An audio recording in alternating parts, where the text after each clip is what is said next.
നമസ്കാരം. മൃദുഭവേ ദണ്ഡകൃതേ എന്ന ആപ്തവാക്യം നിങ്ങൾ കേട്ടിട്ടുണ്ടോ? കുറ്റാന്വേഷണ നിപുണത കൊണ്ടും നൂതന സാങ്കേതിക വിദ്യകളാലൊക്കെ തന്നെ രാജ്യത്തെ സംസ്ഥാന പോലീസ് സേനകളിൽ പ്രധാനപ്പെട്ട നമ്മുടെ കേരള പോലീസിൻ്റെതാണ് ഈ ഒരു ആപ്തവാക്യം.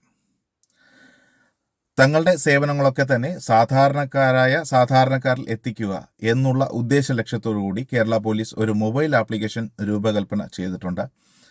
ഈ ഒരു ആപ്ലിക്കേഷനെ കുറിച്ചുള്ള വിശദമായ വിവരങ്ങളാണ് ഇന്നത്തെ എൻ്റെ വീഡിയോയിലൂടെ നിങ്ങളുമായി എനിക്ക് പങ്കുവയ്ക്കാനുള്ളത്. പോൾ ആപ്പ് എന്നാണ് ഈ ഒരു ആപ്ലിക്കേഷൻ്റെ പേര്. ഈ ഒരു ആപ്ലിക്കേഷൻ്റെ വീഡിയോസ് നിങ്ങൾ കണ്ടിരിക്കാം. ഇതിൽ ഒരുപാട് പേർ ഇതിനെക്കുറിച്ച് വ്യക്തമായ ധാരണ ഉള്ളവരായിരിക്കാം. എന്നിരുന്നാലും കേരളത്തിൻ്റെ ഇപ്പോഴുള്ള ഒരു സാഹചര്യം കണക്കിലെടുത്തും അതോടൊപ്പം തന്നെ സാധാരണക്കാരായ ഒരുപാട് ആൾക്കാരിലേക്ക് ഈ ഒരു മൊബൈൽ ആപ്ലിക്കേഷൻ്റെ പ്രാധാന്യം എന്താണെന്ന് മനസ്സിലാക്കി കൊടുക്കുക എന്നുള്ള ലക്ഷ്യത്തോടും കൂടിയാണ് ഈ വീഡിയോ നിർമ്മിച്ചിരിക്കുന്നത്. അബീസ് ഇൻഫോയുടെ പുതിയൊരു വീഡിയോയിലേക്ക് ഏവർക്കും സ്വാഗതം.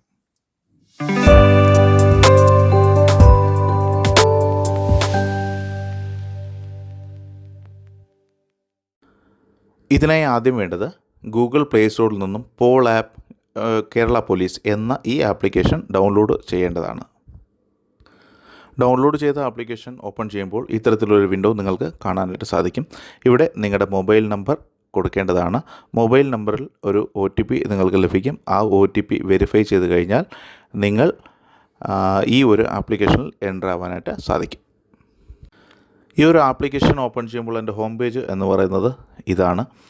ഇതിൽ നിങ്ങൾക്ക് കാണാൻ സാധിക്കും നിങ്ങളുടെ സമീപത്തുള്ള പോലീസ് സ്റ്റേഷൻ്റെ വിവരങ്ങൾ ആദ്യം തന്നെ കൊടുത്തിരിക്കും. ഇത് എങ്ങനെയെന്ന് വെച്ചാൽ ഈ ഒരു ആപ്ലിക്കേഷൻ ഓപ്പൺ ചെയ്യുമ്പോൾ തന്നെ നിങ്ങളുടെ ലൊക്കേഷൻ ആക്സസ് ചെയ്യുന്നതിനുള്ള ഒരു പെർമിഷൻ ഈ ഒരു ആപ്ലിക്കേഷൻ ചോദിക്കുന്നതായിരിക്കും. അത് നിങ്ങൾ ഉറപ്പായിട്ട് അലോ ചെയ്ത് കൊടുക്കണം. എന്നാൽ മാത്രമേ ഈ ആപ്ലിക്കേഷൻ വർക്ക് ആകുകയുള്ളൂ എന്നുള്ള കാര്യം മറക്കണ്ട. ഇതിൽ നിങ്ങളുടെ സമീപത്തുള്ള പോലീസ് സ്റ്റേഷൻ്റെ ഡീറ്റെയിൽസ് ഇവിടെ കിട്ടുന്നതായിരിക്കും ഏറ്റവും മുകളിൽ. അതിന് തൊട്ട് താഴെയായി സേവനങ്ങൾ എന്നൊരു ഓപ്ഷൻ നിങ്ങൾ കാണാൻ സാധിക്കും. അതിനെക്കുറിച്ച് പറയുന്നതിന് മുന്നോടിയായി എനിക്ക് പറയാനുള്ളത് ഏറ്റവും താഴെ ഒരു റെഡ് സർക്കിളിനകത്ത് SOS എന്നുള്ള ഒരു ഓപ്ഷനെ കുറിച്ചാണ്. ഈ ഒരു ആപ്ലിക്കേഷനിലെ ഏറ്റവും പ്രധാനപ്പെട്ട ഒരു ഫീച്ചറാണ് ഈ SOS സേവനം എന്നത്. നിങ്ങളൊരു അടിയന്തര ഘട്ടത്തിലാണെങ്കിൽ നിങ്ങൾക്ക് ഈ ഒരു SOS ബട്ടൺ പ്രസ് ചെയ്യാവുന്നതാണ്. വിത്തിൻ 15 സെക്കൻഡ്, അത് 15 സെക്കൻഡിനകം തന്നെ നിങ്ങളുടെ ഫോൺ നമ്പർ, നിങ്ങളുടെ ലൊക്കേഷൻ എന്നിവ അടുത്തുള്ള പോലീസ് കൺട്രോൾ റൂമിൽ എത്തുകയും അവിടെ നിന്ന് നിങ്ങൾക്ക് കോൾ ബാക്ക് ചെയ്യുന്നതായിരിക്കും. അവരടുത്ത് നിങ്ങൾക്ക് നിങ്ങളുടെ എന്താണ് പ്രശ്നങ്ങൾ എന്നുള്ള കാര്യം വിവരിക്കാനായിട്ട് സാധിക്കും. അതിനോടൊപ്പം തന്നെ നിങ്ങളുടെ 15 സെക്കൻഡോ 20 സെക്കൻഡോ ഉള്ള ഒരു വീഡിയോ കൂടി അപ്ലോഡ് ചെയ്യാനായിട്ടും സാധിക്കും എന്നുള്ളതാണ്. നിങ്ങളുടെ സാഹചര്യങ്ങൾക്കനുസരിച്ച് പോലീസ് ഉറപ്പായിട്ട് സേവനങ്ങൾ ലഭ്യമാക്കുന്നതായിരിക്കും. ഇതിൽ പ്രത്യേകം ശ്രദ്ധിക്കേണ്ട മറ്റൊരു കാര്യം, SOS സേവനം ദുരുപയോഗം ചെയ്താൽ നിയമ നടപടി ഉറപ്പായിട്ട് സ്വീകരിക്കുന്നതായിരിക്കും. അടുത്തതായി നമുക്ക് സേവനങ്ങളിലേക്ക് കടക്കാം. ഇതിലാദ്യം നിങ്ങൾക്ക് കാണാൻ സാധിക്കും ഒരു 9 സേവനങ്ങളുണ്ട് അവിടെ തുണ സേവനങ്ങൾ എന്നാണ് മുകളിലത്തെ ഹെഡിങ്. ഈ ഒരു സേവനങ്ങൾ ലഭ്യമാകുന്നതിന് വേണ്ടിയിട്ട് തുണ പോർട്ടലിൽ നിങ്ങൾക്ക് രജിസ്റ്റർ ചെയ്യേണ്ടത് അത്യാവശ്യമാണ്. അതിനായി ഏറ്റവും താഴെ റൈറ്റ് സൈഡിൽ മോർ എന്നുള്ളതിൽ ക്ലിക്ക് ചെയ്തതിന് ശേഷം ഈ ഒരു വിൻഡോയിലേക്ക് പോവുക. അവിടെ തുണ പ്രൊഫൈൽ എന്ന് നിങ്ങൾക്ക് കാണാൻ സാധിക്കും. അവിടെ ക്ലിക്ക് ചെയ്യുമ്പോൾ ഈ ഒരു വിൻഡോ ഓപ്പൺ ആവും. ഇവിടെ നിങ്ങൾ ആൾറെഡി തുണ പ്രൊഫൈൽ ക്രിയേറ്റ് ചെയ്തിട്ടുണ്ട് എങ്കിൽ നിങ്ങളുടെ മൊബൈൽ നമ്പർ പാസ്വേഡ് വെച്ചിട്ട് നിങ്ങൾക്ക് മുമ്പോട്ട് പോകാവുന്നതാണ്. അല്ല എങ്കിൽ അക്കൗണ്ട് സൃഷ്ടിക്കുക എന്നതിൽ ക്ലിക്ക് ചെയ്യുക. അവിടെ നിങ്ങളുടെ പേര്, ബാക്കി ഡീറ്റെയിൽസ്, അതുപോലെ തന്നെ മൊബൈൽ നമ്പർ, അതുപോലെ പാസ്വേഡ് ഒരെണ്ണം നിങ്ങൾ ക്രിയേറ്റ് ചെയ്യേണ്ടതായിട്ടുണ്ട്. ആ ഒരു പാസ്വേഡും കൊടുക്കുക. മൊബൈൽ നമ്പറിൽ ഒരു OTP സൃഷ്ടിക്കും. അതിനുശേഷം നിങ്ങളുടെ അക്കൗണ്ട് വിജയകരമായി സൃഷ്ടിച്ചു എന്നുള്ളൊരു മെസ്സേജ് നിങ്ങൾക്ക് ലഭിക്കുന്നതായിരിക്കും. ഈ തുണ സേവനങ്ങളിൽ ആദ്യത്തേത് പരാതി സമർപ്പിക്കുക എന്നുള്ളതാണ്. പഴയ കാലത്തൊക്കെ നമുക്കൊരു പരാതി പോലീസ് സ്റ്റേഷനിൽ കൊടുക്കണമെങ്കിൽ അടുത്തുള്ള പോലീസ് സ്റ്റേഷനിൽ പോയി തന്നെ ആവണം എന്നുള്ളതാണ്. എന്നാൽ ഈ ഒരു ആപ്ലിക്കേഷൻ വഴി നിങ്ങൾക്കുള്ള പരാതികൾ ഓൺലൈൻ വഴി സമർപ്പിക്കാവുന്നതാണ് എന്നുള്ളതാണ്. അതിനായി ഈ പരാതി സമർപ്പിക്കൽ എന്നുള്ളതിൽ ക്ലിക്ക് ചെയ്യുക. അപ്പോൾ നിങ്ങൾക്ക് ഈ ഒരു വിൻഡോ ഓപ്പണായിട്ട് കാണാൻ സാധിക്കും. ഇതിൻ്റെ ഏറ്റവും താഴെ പുതിയ അഭ്യർത്ഥന എന്നുള്ളതിൽ ക്ലിക്ക് ചെയ്യുക. ഇത്തരത്തിൽ നിങ്ങൾ ക്ലിക്ക് ചെയ്യുമ്പോൾ ഈ ഒരു വിൻഡോ ഓപ്പണായിട്ട് വരും. ഇവിടെ ഫുൾ കാര്യങ്ങൾ നിങ്ങൾ ഫില്ല് ചെയ്യണം എന്നുള്ളതാണ്. നിങ്ങളുടെ ജനനത്തീയതി, പ്രായം, മൊബൈൽ നമ്പർ, ബന്ധുവിൻ്റെ പേര്, അതായത് നിങ്ങളുടെ അച്ഛൻ്റെ അമ്മയുടെ പേര്, അതുപോലെ ആ ബന്ധുവിന് അപേക്ഷകനുമായിട്ടുള്ള ബന്ധം എന്തൊക്കെയാണ്, ഇത്തരത്തിലുള്ള കാര്യങ്ങൾ നിങ്ങൾ മുഴുവനായിട്ട് ഫില്ല് ചെയ്ത് കൊടുക്കണം. ഇതിൽ 1 2 3 4 5 വരെയുള്ള ഓപ്ഷൻസ് നിങ്ങൾ കാണാൻ സാധിക്കും. ഈ ഓരോരോ പേജും ഈ 5 പേജും നിങ്ങൾ വ്യക്തമായിട്ട് ഫില്ല് ചെയ്യേണ്ടതാണ്. എല്ലാം നിങ്ങളുടെ പൂർണ്ണമായ വിവരങ്ങൾ പോലീസിന് ലഭിക്കേണ്ടതാണ്. എന്നാൽ മാത്രമേ പരാതി രജിസ്ട്രേഷൻ ചെയ്യാനായിട്ട് സാധിക്കുകയുള്ളൂ. പരാതിയുടെ സ്വഭാവം എന്താണെന്നും അതുപോലെ തന്നെ നിങ്ങൾ ഏത് പോലീസ് സ്റ്റേഷൻ്റെ അണ്ടറിലാണ് വരുന്നതെന്നും കൊടുക്കേണ്ട പരാതി ഒന്നുകിൽ നിങ്ങൾക്ക് ഇവിടെ ടൈപ്പ് ചെയ്തോ അല്ലെങ്കിൽ ടൈപ്പ് ചെയ്ത് വച്ചിരിക്കുന്ന പേപ്പർ സ്കാൻ ചെയ്തോ ഇതിൽ അപ്ലോഡ് ചെയ്യാവുന്നതാണ്. 5-മതായി എതിർ കക്ഷികളുടെ വിവരങ്ങളും നിങ്ങൾ കൊടുക്കേണ്ടതാണ്. കൊടുത്തതിന് ശേഷം സബ്മിറ്റ് ചെയ്യുമ്പോൾ നിങ്ങൾക്കൊരു റെഫറൻസ് നമ്പർ ലഭിക്കുകയും അടുത്തുള്ള പോലീസ് സ്റ്റേഷനിൽ നിന്ന് തന്നെ നിങ്ങൾക്ക് അവിടുത്തെ ഒരു പോലീസ് ഓഫീസർ നിങ്ങളെ അവരുടെ സമയത്തിനനുസരിച്ച് നിങ്ങൾക്ക് തന്ന സമയത്തിനുള്ളിൽ തന്നെ നിങ്ങളെ കോൺടാക്റ്റ് ചെയ്യുകയും കാര്യങ്ങൾ വിശദമായി ചോദിച്ചറിയുകയും ചെയ്യും. ഈ ഒരു പോർട്ടൽ മുഖാന്തരം നിങ്ങൾക്ക് എല്ലാ തരത്തിലുള്ള പരാതിയും കൊടുക്കാനായിട്ട് സാധിക്കും എന്നുള്ളതാണ്. അതിൻ്റെ പരാതിയുടെ സ്വഭാവം ഇത് നിങ്ങൾക്ക് തിരഞ്ഞെടുക്കാവുന്നതാണ്. മാക്സിമം എല്ലാ തരത്തിലുള്ള പരാതികളും നമ്മൾക്ക് ഇതുവഴി കൊടുക്കാവുന്നതാണ്. ഇതിലെ പ്രധാനപ്പെട്ട രണ്ടാമത്തെ സേവനം എന്ന് പറയുന്നത് പോലീസ് ക്ലിയറൻസ് സർട്ടിഫിക്കറ്റ് ലഭിക്കുന്നതിന് അല്ലെങ്കിൽ non involvement in offence certificate ലഭിക്കുന്നതിനൊക്കെ വേണ്ടിയിട്ട് ഓൺലൈനായിട്ട് അപേക്ഷിക്കാം എന്നുള്ളതാണ്. അതിന് വേണ്ടിയിട്ട് നിങ്ങൾ ഈ രണ്ടാമത്തെ ഓപ്ഷൻ സെലക്ട് ചെയ്യേണ്ടതാണ്. ഇതിൽ പ്രത്യേകം പറയുന്ന ഒരു കാര്യം, നിങ്ങൾ വിദേശ തൊഴിലുമായി ബന്ധപ്പെട്ട ആവശ്യത്തിന് police clearance certificate Kerala police നൽകുന്നതല്ല. ബന്ധപ്പെട്ട പാസ്പോർട്ട് ഓഫീസ് വഴി ഇത് ലഭിക്കുന്നതായിരിക്കും. എന്നാൽ നിങ്ങൾക്ക് ഇന്ത്യക്കകത്തുള്ള എന്തെങ്കിലും വിഷയങ്ങൾ പോലീസ് ക്ലിയറൻസ് ആവശ്യമായി വരുന്നുണ്ടെങ്കിൽ ഓൺലൈനായിട്ട് അപ്ലൈ ചെയ്യാവുന്നതാണ്. ഇതിന് വിശദമായ വിവരങ്ങൾ നിങ്ങൾ ഓൺലൈനിൽ തന്നെ നൽകേണ്ടതുണ്ട്. പേഴ്സണൽ വിവരങ്ങളാണ് നൽകേണ്ടത്. അതിനോടൊപ്പം തന്നെ കുറച്ച് ഫീസ് ഉണ്ട്. അത് നിങ്ങൾക്ക് ഓൺലൈനിൽ തന്നെ അടയ്ക്കാനായിട്ട് സാധിക്കും. അപ്പോൾ ഒരു റെഫറൻസ് നമ്പർ ലഭിക്കും. ആ റെഫറൻസ് നമ്പർ മുഖാന്തരം നിങ്ങൾക്ക് നിങ്ങളുടെ PCCI ട്രാക്ക് ചെയ്യാവുന്നതാണ്. ഇതിലെ മൂന്നാമത്തെ സേവനം എന്ന് പറയുന്നത് മൈക്ക് അനുമതി ലഭിക്കുന്നതിന് വേണ്ടിയിട്ടാണ്. നിങ്ങൾക്ക് ഏതെങ്കിലും പരിപാടിയുമായിട്ട് ബന്ധപ്പെട്ട് മൈക്ക് എവിടെയെങ്കിലും വയ്ക്കണമെന്നെങ്കിൽ അതിൽ പോലീസിൻ്റെ ഒരു അനുമതി ലഭിക്കുന്നതിന് വേണ്ടി ഓൺലൈനായിട്ട് അപേക്ഷിക്കാവുന്നതാണ്. അതിനുവേണ്ടിയും ഈ ഒരു ഓപ്ഷൻ നിങ്ങൾക്ക് തിരഞ്ഞെടുക്കാവുന്നതാണ്. അതിൽ വ്യക്തമായി തന്നെ കാര്യങ്ങളൊക്കെ രേഖപ്പെടുത്താവുന്ന എല്ലാ ഓപ്ഷൻസും അതിലുണ്ട്. ഇതിന് ശേഷവും നിങ്ങൾക്ക് അതിൻ്റെ റെഫറൻസ് നമ്പർ ലഭിക്കുന്നതായിരിക്കും. അതനുസരിച്ച് നിങ്ങൾക്ക് ഈ ഒരു പെർമിഷൻ ലഭിക്കുന്നത് ട്രാക്ക് ചെയ്യാവുന്നതായിരിക്കും. ഇതിലെ മറ്റൊരു സേവനമാണ് FIR ഡൗൺലോഡ് ചെയ്യാൻ സാധിക്കുന്നു എന്നുള്ള കാര്യം. നിങ്ങൾക്ക് ഓൺലൈനായി തന്നെ ഏതൊരു FIRും നിങ്ങൾക്ക് ഡൗൺലോഡ് ചെയ്യാനായിട്ട് സാധിക്കും. അതിനായി നിങ്ങൾക്ക് FIR നമ്പർ കയ്യിലുണ്ടായിരിക്കണം എന്നുള്ളതാണ്. അതോടൊപ്പം തന്നെ ഏത് വർഷത്തിലെ FIR ആണ്, രജിസ്റ്റർ ചെയ്ത വർഷം വേണം. അതോടൊപ്പം ഏത് ജില്ലയിലെ ഏത് പോലീസ് സ്റ്റേഷനാണ് എന്നുള്ള കാര്യങ്ങൾ ഇതിൽ ഫില്ല് ചെയ്ത് കൊടുത്താൽ നിങ്ങൾക്ക് ഈ ഒരു FIR ഡൗൺലോഡ് ചെയ്ത് എടുക്കാവുന്നതാണ്. അടുത്ത സേവനം എന്ന് പറയുന്നത് ആക്സിഡൻ്റൽ GD മായിട്ട് ബന്ധപ്പെട്ടാണ്. ഇത്തരത്തിലൊരു അപകട GD അപേക്ഷ നമുക്ക് ഓൺലൈനായിട്ട് തന്നെ കൊടുക്കാവുന്നതാണ്. അതിനും ഈ ഒരു മുഴുവൻ ഡീറ്റെയിൽസ് നമ്മൾ കൊടുക്കേണ്ടതാണ്. തുണ പ്രൊഫൈലിൽ ഒരു പ്രാവശ്യം നിങ്ങളുടെ ഡീറ്റെയിൽസ് മുഴുവൻ കൊടുത്തു കഴിഞ്ഞാൽ ഓട്ടോമാറ്റിക്കായി തന്നെ ഈ വിവരങ്ങളൊക്കെ തന്നെ ഇതിൽ വരുന്നതായിരിക്കും. ഇതിലും അവസാനം നിങ്ങൾക്ക് ഒരു റെഫറൻസ് നമ്പർ ലഭിക്കുകയും അത് നിങ്ങൾക്ക് ട്രാക്ക് ചെയ്യാൻ സാധിക്കുകയും ചെയ്യാവുന്നതാണ്. അടുത്ത സേവനം എന്ന് പറയുന്നത് നഷ്ടപ്പെട്ട വസ്തുക്കൾ തിരികെ ലഭിക്കാനുള്ള ഒരു സേവനമാണ്. ഇതുകൊണ്ട് ഉദ്ദേശിക്കുന്നത് നിങ്ങളുടെ പ്രധാനപ്പെട്ട ഐഡൻറ്റി കാർഡ്, സർട്ടിഫിക്കറ്റ് ഇവയൊക്കെ നഷ്ടപ്പെട്ട് കഴിഞ്ഞാൽ ഇത് അപ്ലൈ ചെയ്യുന്ന സമയങ്ങളിൽ ഒരു ലോസ്റ്റ് പ്രോപ്പർട്ടി സർട്ടിഫിക്കറ്റ് പോലീസിൻ്റെ സൈഡിൽ നിന്നും ലഭിക്കേണ്ടതാണ്. ഈ ഒരു സർട്ടിഫിക്കറ്റ് ലഭിക്കുന്നതിന് വേണ്ടി നമുക്ക് ഓൺലൈനായിട്ട് അപേക്ഷിക്കാൻ സാധിക്കും എന്നുള്ളതാണ്. അടുത്ത സേവനമായിട്ട് നിങ്ങൾക്ക് കാണാൻ സാധിക്കും ഇവൻ്റ് ഓർ പ്രകടന അഭ്യർത്ഥന എന്നുള്ളതാണ്. നിങ്ങൾ ഏതെങ്കിലും രീതിയിലുള്ള പ്രകടനങ്ങൾ നടത്താനായിട്ട് ആഗ്രഹിക്കുന്നു അല്ലെങ്കിൽ ഏതെങ്കിലും സമ്മേളനങ്ങൾ നടത്താനായിട്ട് ആഗ്രഹിക്കുന്നുവെങ്കിൽ അവിടെ ഒരു പോലീസ് ക്ലിയറൻസ് വേണ്ടതായിട്ടുണ്ട്. NOC നിങ്ങൾക്ക് ലഭ്യമാകാനായിട്ട് ഈ ഒരു ഓൺലൈൻ ആപ്ലിക്കേഷൻ നൽകാവുന്നതാണ്. ഈ ഒരു ആപ്ലിക്കേഷൻ വഴി ഇതിന് ഏത് വ്യക്തിയാണോ അപേക്ഷിക്കുന്നത് ആ വ്യക്തിയെക്കുറിച്ചുള്ള പൂർണ്ണ വിവരങ്ങൾ നൽകേണ്ടതായിട്ടുണ്ട്. ഇതിനും അതേ ഓപ്ഷൻ തന്നെയാണ്. അതിൻ്റെ നിങ്ങൾക്ക് റെഫറൻസ് നമ്പർ നിങ്ങൾക്ക് ലഭിക്കുന്നതായിരിക്കും. ആ റെഫറൻസ് നമ്പർ മുഖാന്തരം അതിൻ്റെ പ്രോസസ്സിംഗ് നടക്കും. അതുപോലെ നിങ്ങൾക്കത് ട്രാക്ക് ചെയ്യാനായിട്ട് സാധിക്കും. ഒരു NOC കിട്ടുന്നുണ്ടോ അല്ലെങ്കിൽ കിട്ടിയിട്ടുണ്ടോ എന്നുള്ള കാര്യം അതിൽ നിന്ന് അറിയാനായിട്ട് സാധിക്കും. ഇതിൽ തുണ സേവനങ്ങൾ അവസാന ഓപ്ഷൻ എന്ന് പറയുന്നത് അറസ്റ്റ് തിരച്ചിൽ എന്നുള്ളതാണ്.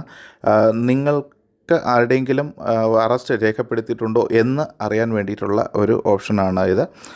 ഇതിൽ നിങ്ങൾക്ക് കാണാൻ സാധിക്കും നിങ്ങളുടെ പോലീസ് ജില്ല അല്ലെങ്കിൽ പോലീസ് സ്റ്റേഷൻ, ഏത് പോലീസ് സ്റ്റേഷനിലാണ് നിങ്ങൾക്ക് അറിയേണ്ടത് എന്നുള്ള കാര്യം, ആ വ്യക്തിയുടെ പേര് അല്ലെങ്കിൽ ഏത് തീയതിയിലാണ് എന്നുള്ള കാര്യങ്ങളൊക്കെ ഫില്ല് ചെയ്ത് കൊടുത്താൽ ആ തീയതികളിൽ ഈ വ്യക്തി അറസ്റ്റ് ചെയ്യപ്പെട്ടിട്ടുണ്ടോ ഇല്ലയോ എന്നുള്ള കാര്യം നിങ്ങൾക്ക് വ്യക്തമായി അറിയാനായിട്ട് സാധിക്കും.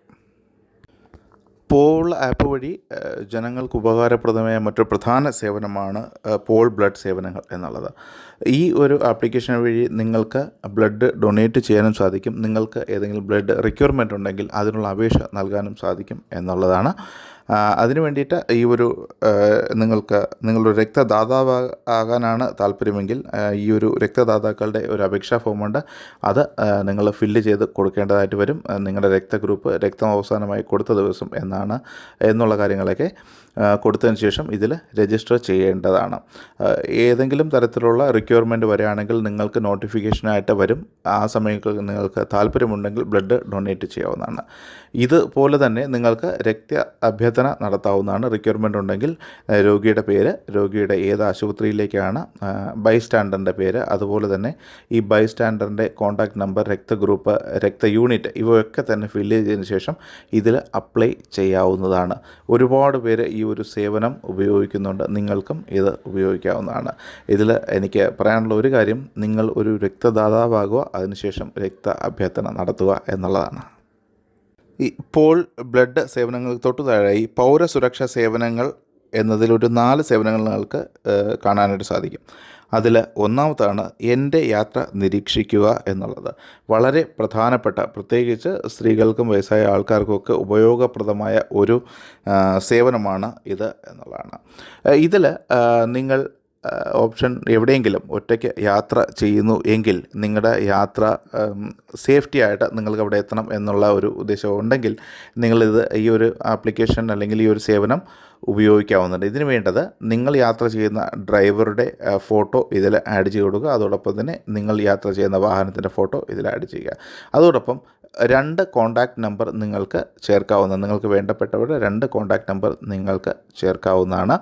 നിങ്ങൾ യാത്ര തുടങ്ങുമ്പോൾ തന്നെ നിങ്ങളുടെ ലൊക്കേഷൻ ഓൺ ചെയ്ത് കഴിഞ്ഞാൽ നിങ്ങൾ പോകുന്ന വഴിയിൽ ഉടനീളം ഏത് റൂട്ടിലാണ് നിങ്ങൾ പോകുന്നതെന്നുള്ള കാര്യം മാപ്പോട് കൂടി ഈ കോൺടാക്റ്റ് നമ്പറുകളിലേക്ക് എത്തുന്നതായിരിക്കും. അവർക്ക് നിരീക്ഷിക്കാൻ സാധിക്കും നിങ്ങൾ ഇപ്പോൾ ഏത് റൂട്ടിലാണ് യാത്ര ചെയ്തുകൊണ്ടിരിക്കുന്നത് എന്നുള്ളത്.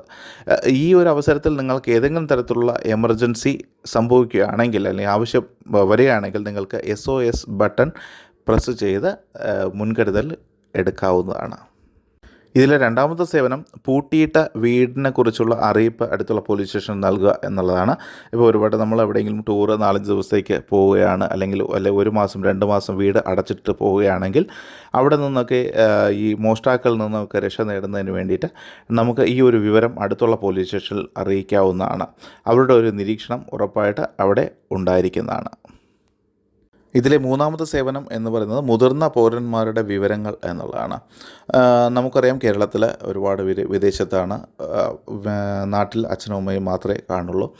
ഇവർ നല്ല വയസ്സായ ആൾക്കാരായിരിക്കും. ഇവർക്ക് എപ്പോഴാണ് ഒരാവശ്യം അല്ലെങ്കിൽ ഏതെങ്കിലും തരത്തിലുള്ള അപകടങ്ങൾ സംഭവിക്കും എന്നുള്ള പേടിയൊക്കെ നമുക്കുള്ളതാണ്. ഇവരുടെ വിവരങ്ങൾ, അതായത് വയസ്സായ മുതിർന്ന പൗരന്മാരുടെ വിവരങ്ങൾ നമുക്ക് ആ ഏരിയയിലുള്ള പോലീസ് സ്റ്റേഷനിൽ അറിയിച്ച് വച്ചിരിക്കാവുന്നുണ്ട്. കാരണം ഒരു പ്രത്യേക ഒരു അറ്റൻഷൻ അവിടെ ലഭിക്കുന്നതായിരിക്കും. ഇതിന് വേണ്ടിയിട്ട് ഇതുപോലുള്ള ഒരു ആപ്ലിക്കേഷൻ നിങ്ങൾ മുഴുവൻ ഡീറ്റെയിൽസും കൊടുക്കേണ്ടതായിട്ട് വരും. അല്ലെങ്കിൽ ബന്ധുവിൻ്റെ വിശദാംശങ്ങൾ കൂടെ നിങ്ങൾ കൊടുക്കേണ്ടതായിട്ട് വരും. അതിനുശേഷം നിങ്ങൾക്ക് അതിലുള്ള എന്ത് ആവശ്യങ്ങൾക്ക് വേണ്ടിയിട്ടാണ് നിങ്ങൾ ഇങ്ങനൊരു സേവനം ഇഷ്ടപ്പെടുന്നത് അല്ലെങ്കിൽ സേവനത്തിന് വേണ്ടിയിട്ട് ആഗ്രഹിക്കുന്നത് എന്നുള്ള കാര്യം നിങ്ങൾക്കവിടെ കൊടുക്കാവുന്നതാണ്. അതിനനുസരിച്ചുള്ള ആക്ഷൻസ് പോലീസിൻ്റെ ഭാഗത്തുനിന്നും ഉറപ്പായും ഉണ്ടായിരിക്കുന്നതായിരിക്കും.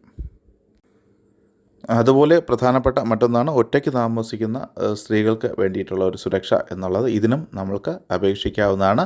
ഈ ഒരു വിവരവും നമ്മൾക്ക് പോലീസ് സ്റ്റേഷനിൽ അറിയിക്കാവുന്നതാണ്. അവർക്കും പ്രത്യേക വിമൻ സെല്ലുമായിട്ടുള്ള ഒരു കോൺടാക്റ്റ് എപ്പോഴും ഉണ്ടായിരിക്കുന്നതായിരിക്കും. പൗര സുരക്ഷാ സേവനങ്ങൾക്ക് തൊട്ട് താഴെ റിപ്പോർട്ട് ചെയ്യുക എന്നൊരു ഓപ്ഷൻ നിങ്ങൾക്ക് കാണാൻ സാധിക്കും. അവിടെ 4 സേവനങ്ങളാണുള്ളത്. ഒന്നാമത്തത് നിയമലംഘനം അറിയിക്കുക എന്നുള്ളതാണ്. നിങ്ങളുടെ സമീപത്ത് നടക്കുന്ന അല്ലെങ്കിൽ നിങ്ങളുടെ കണ്ണിൽ കാണുന്ന ഏതെങ്കിലും കുറ്റങ്ങൾ നിങ്ങൾക്ക് പോലീസിൽ അറിയിക്കണം എന്നുണ്ടെങ്കിൽ ഈ ഒരു ഓപ്ഷൻ നിങ്ങൾക്ക് സ്വീകരിക്കാവുന്നതാണ്. അതിൽ ഒരു കുറ്റകൃത്യങ്ങളുടെ വിശദാംശങ്ങൾ ടൈപ്പ് ചെയ്യുക, ഏത് കുറ്റവിഭാഗത്തിൽ പെടുന്നതെന്ന് നിങ്ങൾക്കന്ന് സെലക്ട് ചെയ്യാവുന്നതാണ്. അതിനുശേഷം ഇത് സമർപ്പിക്കാവുന്നതാണ്. ഇതിനോടൊപ്പം തന്നെ ആ കുറ്റകൃത്യത്തിൻ്റെ ഒരു ഫോട്ടോ കൂടി നിങ്ങൾക്ക് എടുക്കാൻ സാധിക്കണമെങ്കിൽ ആ ഒരു ഫോട്ടോ കൂടി എടുത്ത് അപ്ലോഡ് ചെയ്യാവുന്നതാണ്. ഇതുപോലെ പ്രാധാന്യമർഹിക്കുന്ന മറ്റൊരു സേവനമാണ് ഉപേക്ഷിക്കപ്പെട്ട വ്യക്തി എന്നുള്ള ഒരു സേവനം. ഇതിൽ നിങ്ങളുടെ കണ്ണിൽ എവിടെയെങ്കിലും ഒരു വ്യക്തി ഉപേക്ഷിക്കപ്പെട്ടതായിട്ട് കാണപ്പെടുകയാണെങ്കിൽ അത് സ്ത്രീയോ പുരുഷനോ വയസ്സായ ആൾക്കാരോ കുട്ടികളോ ആരായാലും ശരി തന്നെയാണ്, നിങ്ങൾക്ക് ഈ ഒരു വിവരം അടുത്തുള്ള പോലീസ് സ്റ്റേഷനിൽ അറിയിക്കാനായിട്ട് സാധിക്കും ഈ ഒരു ആപ്ലിക്കേഷൻ വഴി. അതിനാദ്യം വേണ്ടത് ആ ഉപേക്ഷിക്കപ്പെട്ട വ്യക്തിയുടെ ഫോട്ടോ എടുത്തിട്ട് അപ്ലോഡ് ചെയ്യുക എന്നുള്ളതാണ്. അടുത്തുള്ള ആ വ്യക്തി എവിടെയാണ് നിങ്ങൾ കാണപ്പെട്ട അവിടുത്തെ ലാൻഡ്മാർക്ക്, അതുപോലെ തന്നെ ഒരു പ്രായം അപ്രോക്സിമേറ്റ് നിങ്ങളുടെ കണ്ണിൽ കണ്ട ഒരു പ്രായം അത് നിങ്ങൾക്ക് അതിൽ കൊടുക്കാവുന്നതാണ്. അതിൻ്റെ വിശദാംശങ്ങളും നിങ്ങൾക്ക് എഴുതിയതിന് ശേഷം ഈ ഒരു വിഷയം അടുത്തുള്ള പോലീസ് സ്റ്റേഷനിൽ അറിയിക്കാനായിട്ട് സാധിക്കും ഓൺലൈനായി തന്നെ. ഇതോടൊപ്പം തന്നെ നിങ്ങൾക്ക് ഒരു വോയിസ് മെസ്സേജ് ഇതോടൊപ്പം അയക്കാനായിട്ട് സാധിക്കും. ഇതിലെ മറ്റൊരു പ്രധാനപ്പെട്ട ഒരു സേവനം എന്ന് പറയുന്നത് സൈബർ തട്ടിപ്പിനെക്കുറിച്ച് ഓൺലൈനായിട്ട് നമുക്ക് പരാതിപ്പെടാൻ സാധിക്കും എന്നുള്ളതാണ്. ഇപ്പോഴുള്ള നിങ്ങൾക്ക് എല്ലാവർക്കും അറിയാം, digital arrest, ATM fraud, bank fraud, SMS വഴി പൈസ തട്ടിയെടുക്കുക, ഇത്തരത്തിലുള്ള ഒരുപാട് സൈബർ കുറ്റകൃത്യങ്ങൾ നടക്കുന്നുണ്ട്. ഇതൊക്കെ തന്നെ ഓൺലൈനായിട്ട് നമുക്ക് പോലീസ് സ്റ്റേഷനിൽ പരാതി കൊടുക്കാവുന്നതാണ്. അപ്പോൾ പല ആൾക്കാരും ഇത് പുറത്തറിയും എന്നുള്ള പേടി കൊണ്ട് അവരുടെ പല രീതിയിലുള്ള നഷ്ടങ്ങൾ സംഭവിച്ചുകൊണ്ടിരിക്കുകയാണ്, പ്രത്യേകിച്ച് സ്ത്രീകളിലും കുട്ടികളുടെ ഇടയിലൊക്കെ. അപ്പോൾ ഇതൊക്കെ തന്നെ നമുക്ക് ഓൺലൈൻ വഴി ചെയ്യാവുന്നതാണ്. പോലീസ് സ്റ്റേഷനിൽ പോകാതെ തന്നെ ഓൺലൈൻ വഴി ഇത്തരത്തിലുള്ള തട്ടിപ്പ് സംഘങ്ങളെക്കുറിച്ചോ നമ്മൾ അനുഭവിക്കുന്ന ബുദ്ധിമുട്ടുകളെക്കുറിച്ചോ പരാതിയായിട്ട് നൽകാനായിട്ട് സാധിക്കും. അതിന് നമുക്ക് ഈ ഒരു ഓപ്ഷൻ തിരഞ്ഞെടുക്കാവുന്നതാണ്. അതിൽ ഏത് തരത്തിലുള്ള ഫ്രോഡാണ് നിങ്ങൾ അകപ്പെട്ടിട്ടുള്ളത്, അല്ലെങ്കിൽ ATM ഫ്രോഡാണോ, ഈ ബാങ്ക് ഫ്രോഡാണോ, അല്ലെങ്കിൽ മറ്റെന്തെങ്കിലും ഫ്രോഡുകളാണോ നിങ്ങൾ അകപ്പെട്ടിരിക്കുന്നത് എന്നുള്ള കാര്യം വ്യക്തമായി കൊടുക്കുക, നിങ്ങളുടെ ഡീറ്റെയിൽസൊക്കെ കൊടുക്കുക. അപ്പോൾ തന്നെ നിങ്ങൾക്ക് ഒരു റെഫറൻസ് നമ്പർ ലഭിക്കുകയും അടുത്തുള്ള പോലീസ് സ്റ്റേഷനിൽ ഒരു പോലീസ് ഓഫീസറെ ഇതിനു വേണ്ടിയിട്ട് നിയോഗിക്കുകയും അദ്ദേഹം നിങ്ങളോട് സംസാരിച്ച് വേണ്ട നടപടികൾ സ്വീകരിക്കുന്നതുമായിരിക്കും. ഇതിലെ അവസാനത്തെ സേവനം എന്ന് പറയുന്നത് വിവരങ്ങൾ രഹസ്യമായി പങ്കിടുക എന്നുള്ളതാണ്. നിങ്ങളുടെ പേരോ മറ്റു വിവരങ്ങളോ ഒന്നും അറിയിക്കാതെ തന്നെ രഹസ്യമായി ഒരു കുറ്റകൃത്യത്തെക്കുറിച്ച് നിങ്ങൾക്ക് അടുത്തുള്ള പോലീസ് സ്റ്റേഷൻ അറിയിക്കാനായിട്ട് സാധിക്കും. നിങ്ങളുടെ പേര് വിവരങ്ങൾ അറിയും എന്നുള്ള പേടി കാരണം പല ആൾക്കാരും പല കുറ്റകൃത്യങ്ങളുടെ മേലും കണ്ണടച്ച് വിടാറുണ്ട്. എന്നാൽ അത്തരത്തിൽ ഒരു അനുഭവം ഉണ്ടാകാതിരിക്കാനാണ് ഈ ഒരു ഓപ്ഷൻ നിങ്ങൾക്ക് നൽകുന്നത്. അപ്പോൾ ഈ ഒരു സേവനം നമ്മൾക്ക് ഉപയോഗിക്കാവുന്നതാണ്. കാരണം നിങ്ങളുടെ കണ്ണിൽ ഇപ്പോൾ ഒരുപാട് കുറ്റകൃത്യങ്ങൾ നമ്മൾ കണ്ണടച്ച് വിടാറുണ്ട്. അതൊക്കെ തന്നെ നിങ്ങൾക്ക് നിങ്ങളുടെ പേരോ അഡ്രസ്സോ ഒന്നും വെളിപ്പെടുത്താതെ തന്നെ പോലീസ് സ്റ്റേഷനിൽ അറിയിക്കാം എന്നുള്ളതാണ്. ഒരു റിക്വസ്റ്റ് എന്ന് പറയുന്നത് ഈ ഒരു ഓപ്ഷൻ അല്ലെങ്കിൽ ഈ ഒരു സേവനം മിസ്യൂസ് ചെയ്യരുത് എന്നുള്ള കാര്യം മാത്രമാണ്. ഇതിന് തൊട്ട് താഴെയായി തന്നെ പൗരസേവനങ്ങൾ എന്നുള്ളൊരു ഓപ്ഷൻ നിങ്ങൾക്ക് കാണാൻ സാധിക്കും. അവിടെ ഒരു 4 സേവനങ്ങളാണ് പ്രധാനമായിട്ടുള്ളത്. അതിൽ ഒന്ന് നേരിൽ കാണാൻ സമയം അനുവദിക്കൽ എന്നുള്ളതാണ്. നിങ്ങളുടെ അടുത്തുള്ള പോലീസ് സ്റ്റേഷനിലെ SHO അല്ലെങ്കിൽ മുതിർന്ന ഏതെങ്കിലും പോലീസ് അധികാരികളെ നിങ്ങൾക്ക് കാണാനായിട്ട് ഇതുവഴി ആപ്ലിക്കേഷൻ നൽകാവുന്നതാണ്. അതിൽ മുൻഗണനാ ക്രമം അനുസരിച്ച് മുൻഗണന 1, മുൻഗണന 2 നിങ്ങൾക്ക് ഡേറ്റ് സമയം അതിൽ നിന്ന് സെലക്ട് ചെയ്യാവുന്നതാണ്. നിങ്ങൾക്കുള്ള അപ്പോയിൻമെൻറ്റ് ഓൺലൈനിൽ തന്നെ ലഭിക്കുന്നതായിരിക്കും.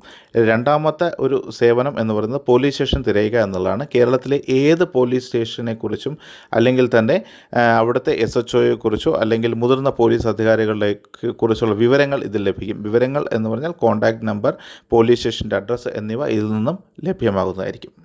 ഇതിലെ മൂന്നാമത്തെ ഒരു സേവനം എന്ന് പറയുന്നത് നിങ്ങളുടെ സമീപത്തുള്ള പോലീസ് സ്റ്റേഷൻ ഏതാണ് എന്ന് നിങ്ങൾക്ക് അറിയാനായിട്ട് സാധിക്കും. കാരണം നിങ്ങൾ എവിടെയെങ്കിലും ടൂറ് പോവുകയോ അല്ലെങ്കിൽ ഏതെങ്കിലും ഒറ്റപ്പെട്ട സ്ഥലങ്ങൾ അകപ്പെട്ടു പോവുകയോ ചെയ്താൽ നിങ്ങൾ നിൽക്കുന്ന ലൊക്കേഷൻ അനുസരിച്ചുള്ള ആ ഏരിയയിലെ പോലീസ് സ്റ്റേഷൻ ഏതാണെന്നും അവിടുത്തെ SHOയുടെ മൊബൈൽ നമ്പർ, ആ പോലീസ് സ്റ്റേഷൻ്റെ അഡ്രസ്സ്, ലാൻഡ് ലൈൻ നമ്പറൊക്കെ തന്നെ നിങ്ങൾക്ക് ലഭ്യമാകുന്ന ഒരു സേവനമാണ് ഇത്.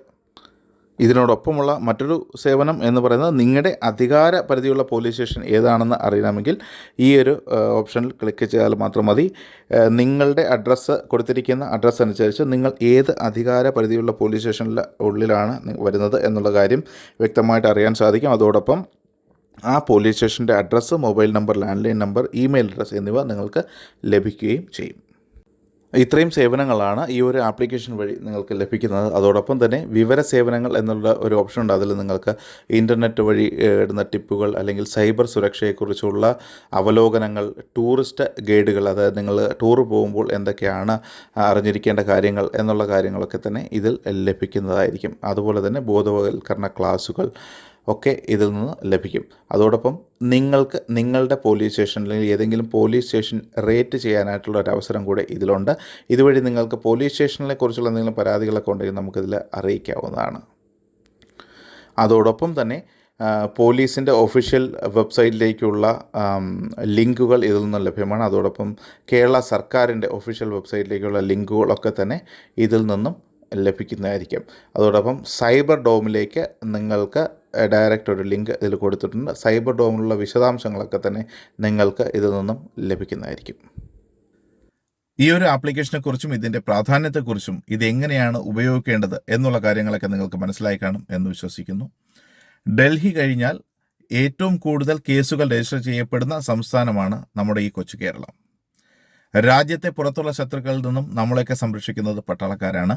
എന്നാൽ സംസ്ഥാനത്തിനകത്തെ ക്രിമിനലുകളിൽ നിന്നും മറ്റ് സാമൂഹ്യ വിരുദ്ധ പ്രവർത്തനങ്ങളിൽ നിന്നൊക്കെ, അതായത് രാത്രി മനസ്സമാധാനത്തോടു കൂടി ഉറങ്ങാൻ സഹായിക്കുന്നത് നമ്മുടെ പോലീസ് സേനയുടെ നിസ്വാർത്ഥമായ സേവനം ഒന്നുകൊണ്ട് മാത്രമാണ് എന്നുള്ള കാര്യം നമ്മൾ വിസ്മരിച്ചുകൂടാ.